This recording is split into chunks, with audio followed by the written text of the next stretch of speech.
வணக்கம். பாபின் கேஸில் எப்படி த்ரெட்டை வைண்ட் பண்ணலாங்கிற வீடியோவை பார்க்கலாம். அதுக்கு முன்னாடி ஒரு சின்ன டிப்பு.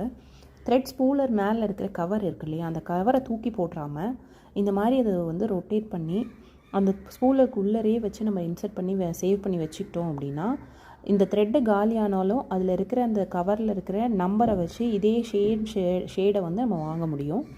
அதனால் அதை நம்ம பத்திரமா வச்சுக்கலாம். இப்போ எப்படி வைண்ட் பண்ணலாம் பாபின்லங்கிற பார்க்கலாம். அதுக்கு முன்னாடி இந்த பாபினை எப்படி இன்சர்ட் பண்ணலாம் அப்படின்னா, இதில் காமிக்கிற மாதிரி அந்த லீவர் இருக்குது இல்லையா, இதில் இருக்கிற இந்த சின்ன கம்பியும் பாபினில் இருக்கிற இது ஒரு பெரிய மிஷினுங்கிறதுனால இந்த பெரிய மிஷினுக்குன்னு தனி பாபின், இந்த மாதிரி இந்த ரெண்டு கட்டும் மேட்ச் ஆகிற மாதிரி வச்சு தான் நம்ம புஷ் பண்ணணும்.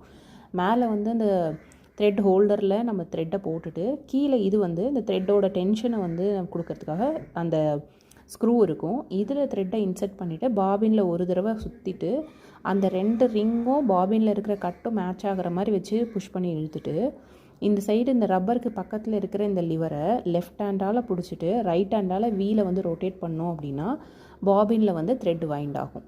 இதை செய்யும் போது ஃபுட்டர் எப்போவுமே தூக்கி தான் இருக்கணும். ஃபுட்டரை நீங்கள் கீழே இருக்கிற மாதிரியே வச்சு ரன் பண்ணிங்கன்னா கீழே இருக்கிற டீத் உங்களுக்கு தேஞ்சு போயிடும் சீக்கிரம்.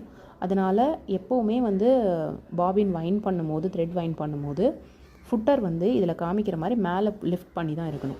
எப்படி பாபினை பாபின் கேஸில் இன்சர்ட் பண்ணலான்னு பார்க்கலாம்.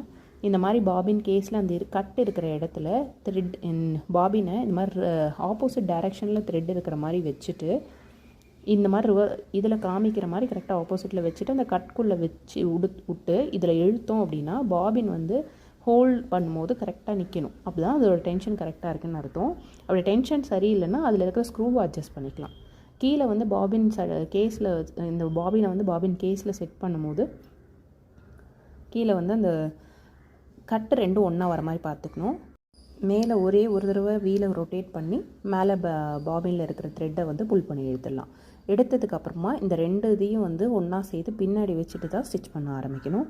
இந்த மாதிரியான பேசிக்கான டெய்லரிங் ரிலேட்டட் வீடியோவுக்கு இந்த சேனலை சப்ஸ்கிரைப் பண்ணி லைக் பண்ணுங்கள், ஷேர் பண்ணுங்கள். Thank you so much.